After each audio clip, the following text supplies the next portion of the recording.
really... My foot fell asleep. I wish... I'll have to go on another of those groove ones, because I want something really definitive and not just... scratching and kind of... Hey there, we're back. Hello. I'm dying. And I'm delightful. That's always good, I suppose. Mm-hmm. We took a short break before filming this episode. Let's see if I can do this without getting my ass handed to me. By the arena. That's impressive. That guy's not sneaky at all, is he? Oh. So, while we were hanging out, we just sort of, went browsing through the internet and found all sorts of fun and disturbing things. Because those two things go together. Yeah. I'm like mentally, I'm almost emotionally tired. Yeah. God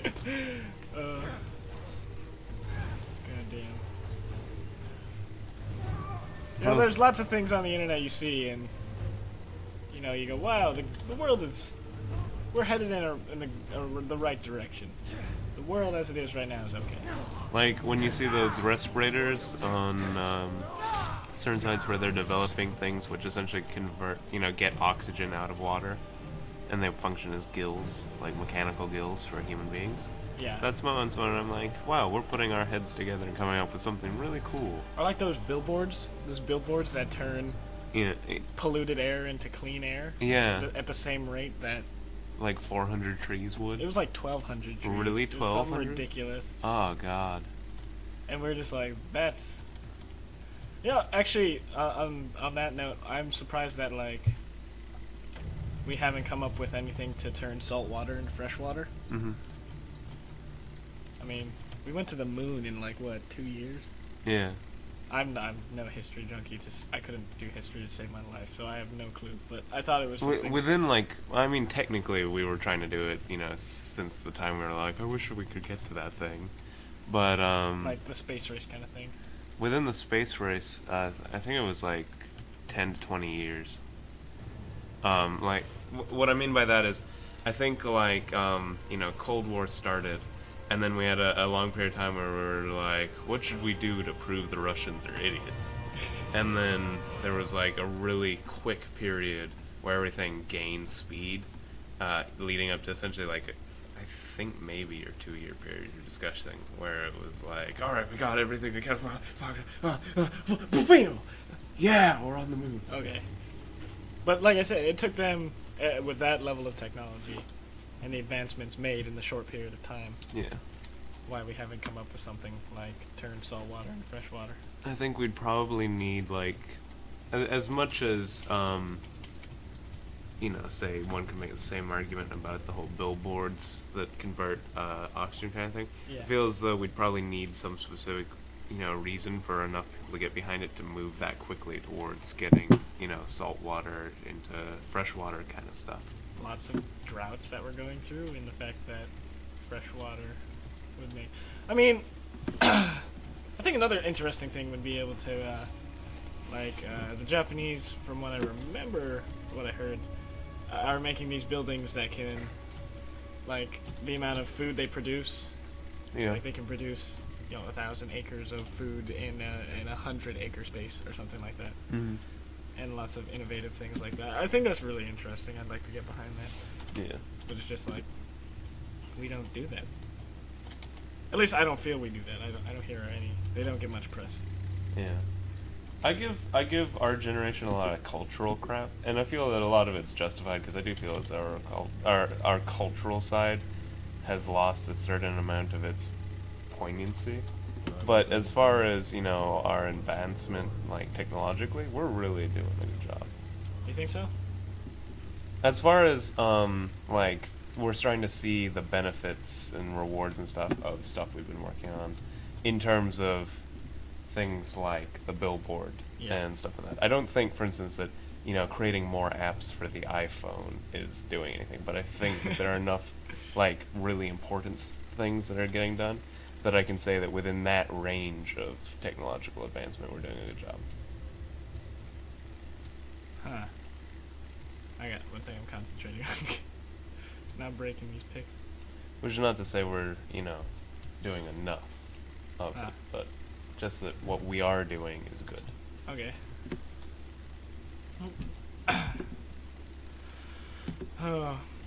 If you could develop one technology, like if you said, like, I think this would be a good technology to have, And then make it? and then it would be so, what would you do? I'm not sure. For some stupid reason, in my mind, it's like teleportation. But I think if I were to give it more than just like the knee-jerk thought, it would be something either like sustainable, like false gravity, Mm. or like things that could replicate, It's dark outside. things that could replicate like food effectively. Ooh, that'd be cool too. I'm thinking Kind of like, Star Trek stuff, honestly. you know what I'd really like? What? Like everything necessary for space travel. Mm-hmm. I've been looking for you. Got something I'm I supposed think to do. I think I told you, like, if I had to join, a militarized organization, and I had the option of like space fleet kind of a thing, that would always be my first choice. And then like secondarily the Navy, partly because of my family history with it, and partly because, it's the closest approximation. Yeah. There's something about the idea of not only having like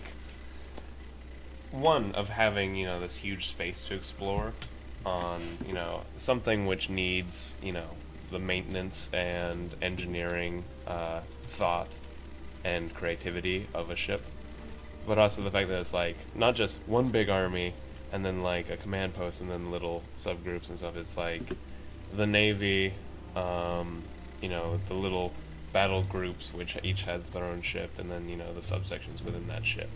They're a bit more autonomous, I feel, which is interesting. I can see what you're saying. Yeah. My grandfather is, because I'm heading off to Cal Poly. Yeah. They only have Army ROTC there. Mm-hmm. My grandpa keeps like pushing me to be like, oh, well, you should check to see if they have other things aside from, or like a transfer program, so you don't have to be in the Army. Mm-hmm. So I'm not sure. I might be going into one of the branches. I'm still not entirely sure whether or not I want to completely invest in going there. Uh-huh. But it's still in the air, really. Mm. Okay. Oh shit. All right. What are your plans, really? I mean, I could probably go into depth on what I'm planning on doing. So now I'm still gonna get my ass handed to me. But I don't have like a firm grasp on what you're planning on doing. Basically, in the short term, do whatever it is we're doing summer-wise. Hopefully that will involve, catching up in math in terms of my awareness of the formula and things. Yeah. Get better at chemistry. Then I'm definitely going to SOU for forensic chemistry and criminology. After a year there, I will either stay or I'm gonna try and really work for a Rhodes Scholarship opportunity, and I'll either stay there or go to Oxford on the Rhodes Scholarship. And then after that, whatever it is, I'll decide between following, what I've been educated in specifically, which is, the criminology stuff, and going into something, investigative or enforcement related, or perhaps, intelligence based. Or following the filmmaking that I'm really interested in. How are you planning on paying for your college and stuff? My dad was asking the other day.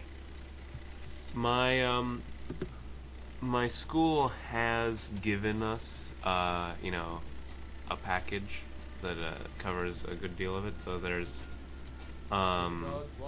some loans my family had to take on, and I guess we're just gonna try and pay that off over time. I can see that. Yeah. on the bright side, I'm told that apparently, whatever you invest into a college is supposed to, over the course of your lifetime, give back its full worth plus like 10%. I should hope so. Seriously. Really blow if it didn't. Wouldn't it? Yeah. Oh, look at this guy. Hey. I'm sorry, I'm in a hurry to get to a LARP. What now? Ah, what? Why are you doing this, computer? Stop. It's afraid of Murdoch. Seriously. Look at how choppy that is. All 4 of those frames a second. Maybe it's just because you have so many mods on. I don't think so. After this episode, I'll probably have to go in and change some of the display settings, because it'll be fine for a while, and then it'll just go, oh the hell. What the hell? Stop. Oh god, stop. Stab. What did... Oh, it's the yeah. See, oh, there it was for a second, and then... Oh, I'm just gonna go steal things from people. Oh, see, look, now it's kind of fine. That's kind of one of the reasons I'm thinking it might be the mods, because I figure the mods, like, don't come into active use until a certain circumstances. But I play it all the time and it doesn't do it, so... Oh, okay. Oh my god. Okay. Lockpicking's fun, yay. You know what's weird? There is a game based on Watchmen called Watchmen: The End Is Nigh, and it's like critically panned. I enjoyed it, but I mean, it was critically panned. Panned, like no, like the critics hated it, Oh, really? and most people hated it. And it's definitely a way cheaper game than Skyrim, and with less, you know, less of a team, less interest in doing it. You know, less expansive as a format and stuff. And yet, the lockpicking was much better designed and more satisfying. Oh, someone killed a troll. That was a cool place to steal from. It's so cool being a thief. I think the roguelike character has always been my favorite whenever we played, like, you know, what is it when you sit around and you pretend to be, goddamn. Dungeons and Dragons? Dungeons and Dragons, yeah. When we did that, I always played rogue. Usually in these games, I tend to play rogue, too. Does he have any? He doesn't have any pelts. Oh, he had the 2 horse pelts, but that's it. What do you usually play whenever we're playing, like, Dungeons and Dragons? Like, you tend to... Both you and I tend to have one thing we like to specialize in.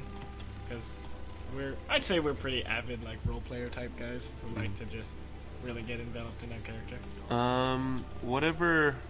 And do you mean in terms of, like, the presentation of, like, their personality, or in terms of what their, skill set is? I'd say both, seeing as...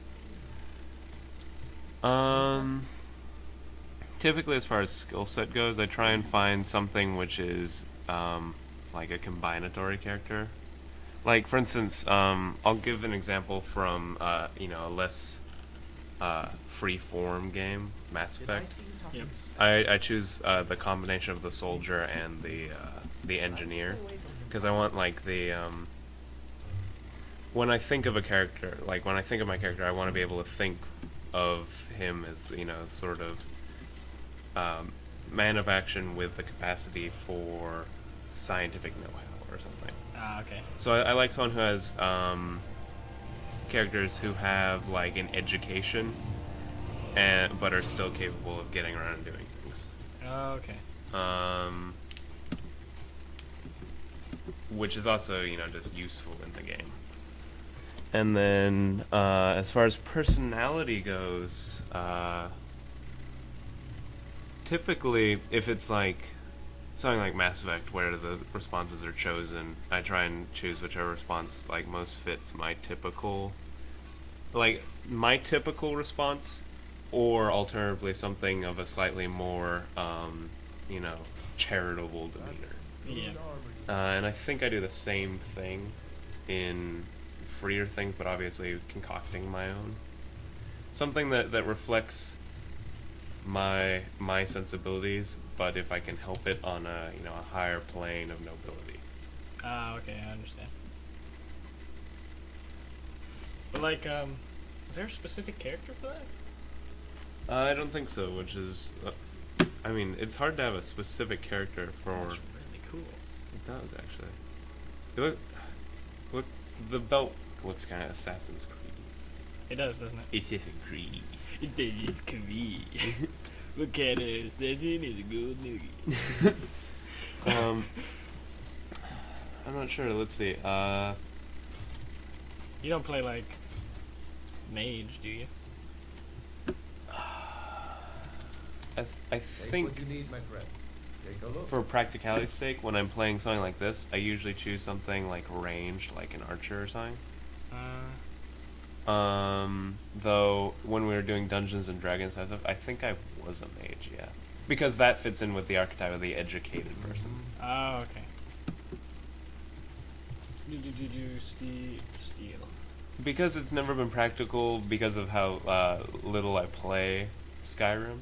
Because it's never been practical for me to be a mage in Skyrim because it's harder to bring up that range.